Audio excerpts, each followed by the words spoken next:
तू पुरुषाचं मन शांततेनं समजून घेतलीस ना, तर तो स्वतःहून बोलायला येईल.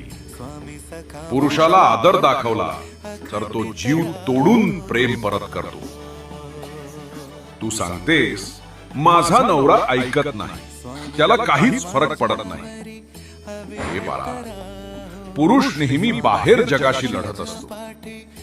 वरिष्ठांचा ओरडा, अनेक जबाबदाऱ्या आणि अपयश हे सगळं मनात ठेवतो, पण बोलत नाही. लक्षपूर्वक ऐक. पुरुषाला नेहमी सम्मानित राहायला आवडते. त्यावेळी तू जर त्याच्यावर ओरडलीस, त्याच्या चुका आणि कमीपणा दाखवलास, तर त्याचं मन अजून दुरावतं. माणूस हा कानाने कमी, भावनांनी जास्त बदलतो. घरी आल्यावर तो ऐकत नाही याचा अर्थ तो दुर्लक्ष करतो असं नाही.